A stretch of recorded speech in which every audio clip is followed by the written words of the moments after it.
المسابقات الإفريقية عالميا. صحيح، لأنه ربما كما قلتي تطور رسميا اتحاد العاصمة ينسحب من مباراته أمام نهضة بركان برسم نصف نهائي كأس الكونفدرالية الإفريقية لكرة اليد، والمنتصر هو القميص البركاني المغرب في هذه المسألة الشامخ. هناك تجمعات، هناك يعني أشياء اللي ربما كانت دائما لمصلحة الكرة الإفريقية، فتنظن بأنه من بين الأشياء اللي ربما غادي تكون يعني عائق بالنسبه للكره الافريقيه بحال هذه الاشياء هذه اللي تنشوفوها اليوم من اتحاد العاصمه، لان ربما تعطي صوره سيئه بالنسبه للكره الافريقيه، لانه كان بالامكان ديالهم يعني كما قلت انا في الاول ربما بكل صراحه فتنظن اتحاد العاصمه يعني تورط في هذا المشكل هذا اللي خلاه يعني اليوم يعطي واحد الصوره سيئه بالنسبه للكره الافريقيه. نعم،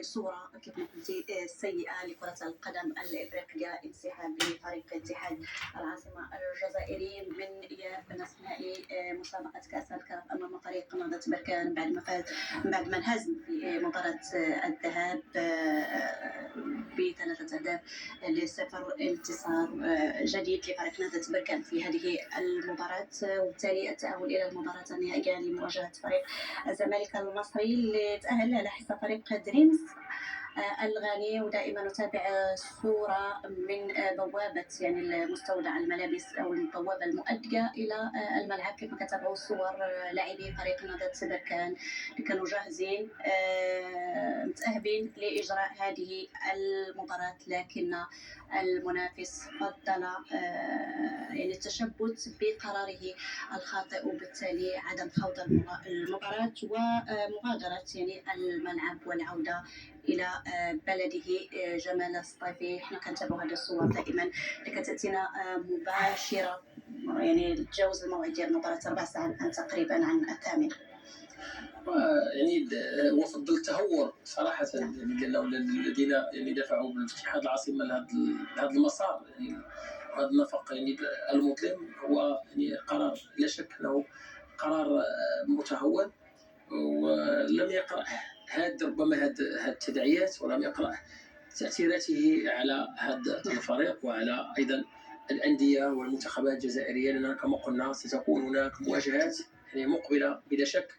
هناك وتكون عقوبات كبيرة وتداعيات كبيرة. صحيح، هناك كأس أفريقيا الأمم التي ستكون إن شاء الله في المغرب، هناك مسابقات يعني دوري أبطال أفريقيا، هناك مسابقات الكاف، هناك أيضا السوبر ليج الأفريقي، هناك أيضا حتى مسابقات المنتخبات بمختلف الفئات العمرية سيدات ورجال.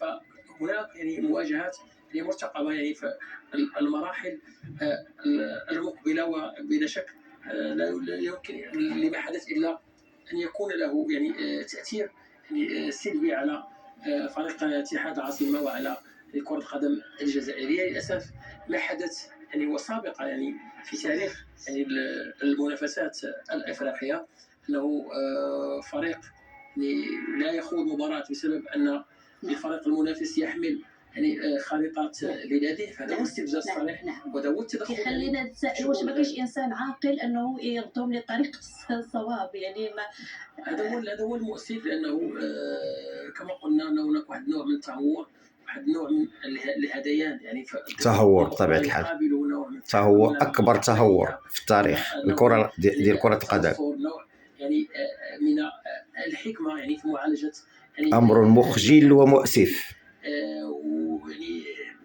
يعني مؤسف. أنا أقول أكثر مرة أنه ما حدث يعني أنه مؤسف وستكون له تداعيات سلبية، وللأسف هذا ما حدث لم يحدث يعني لأول مرة. أنا أتذكر يعني قبل أعتقد أنه موسمين حينما واجه فريق الوداد يعني فريق شباب الوزداد الجزائري، وآنذاك لم يتم وضع يعني العلم المغربي، وآنذاك فريق الوداد رفض إجراء المباراة إذا لم يتم وضع العلم المغربي، وكان يناقشوا القرار أنهم حيدوا تنكيس العلم الجزائري في ملعبهم مقابل يعني أن لا يكون هناك يعني علم مغربي. فالأمر يتعلق بسير يعني نشاهد الآن خروج الحكام يعني من الممارسات. أيضا ما حدث أيضا المنتخب الوطني في تيان، ما حدث أيضا المنتخب الوطني المحليين الذي وجد نفسه محروما يعني من الدفاع يعني عن لقبه، وما أن أيضا قام بالنظام يعني هناك هناك يعني في اكثر يعني من مره. بالتالي هذه الممارسات في هذه الفتره يعني في السنوات يعني الاخيره زادت عن حدتها. كان دائما هناك واحد الحد الادنى يعني من التعامل، كان هناك حد ادنى يعني فيما يتعلق ايضا بالتنافس يعني الرياضي، ولكن للاسف النظام هناك اراد ان يزرع هذه بذور الفتنه وان يشعل يعني هذا الفتيل حتى تتحول الامور الى تمتد حتى يعني للشعبين، يعني ما بين الشعب المغربي والشعب الجزائري، علما ان هناك علاقات يعني وطيده جدا، هناك يعني مصاهره، هناك يعني دم يجري هنا وهناك.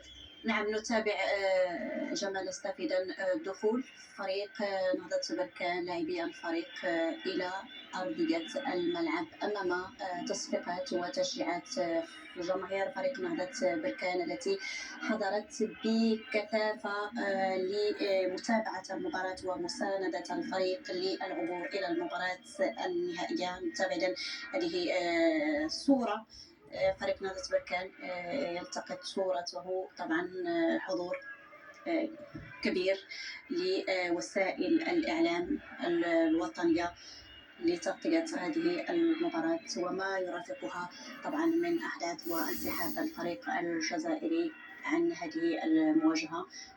غادي تكون أيضا كما كنتابعوا دورة لفريق نهضة بركان لتحية الجماهير بعد التأهل إلى المباراة النهائية ومواجهة فريق الزمالك المصري في النهائي مسابقة كأس الكاف في بحث عن لقب جديد ما يليق طبعا بالفرق المغربية والألقاب.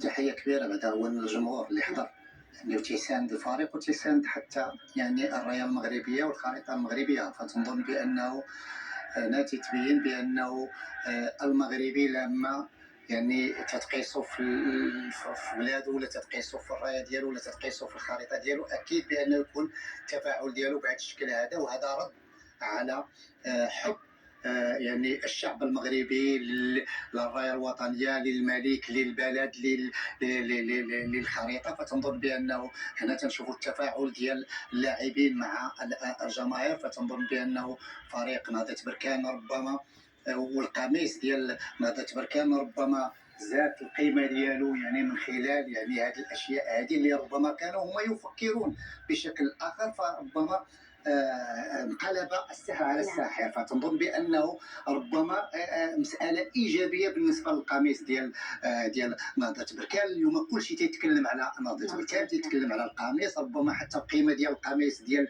نهضة بركان غادي تزيد قيمه كبيره. فتحيه كبيره اولا للحضور الجماهيري، تحيه كبيره لردة الفعل على جميع المواطنين المغاربه بالنسبه لهذه الاشياء هذه وبالنسبه يعني الخريطه ديال المغرب. لانه كما تكلم الصيفي ربما حق ديالنا حنا بغيتو تاخذوا منا ويمكن نعطيو ما يمكنش.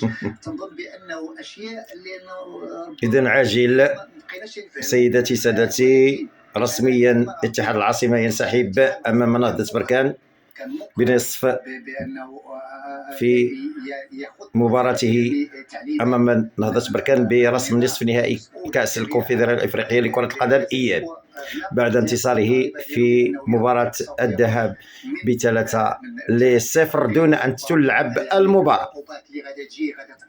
انتم كتعرفوا بلي تم احتجاز اقمصة النادي بالمطار، وهذا هو السبب الذي جعل الفريق المغربي ينتصر ب3-0 رغم أنه لم يجري المباراة. والآن كنشوفوا اللاعبين كيدخلوا على حقوق واترك المغرب إلى المستودع الملابس بعد انتصارهم، والسبب كما تعرفون هو انسحاب فريق اتحاد العاصمة وعدم إجرائه للمباراة الإياب. الانتصار في الذهاب 3-0 وانتصار في الإياب نتيجة انسحاب الفريق الجزائري اتحاد العاصمة. للزميل سفيان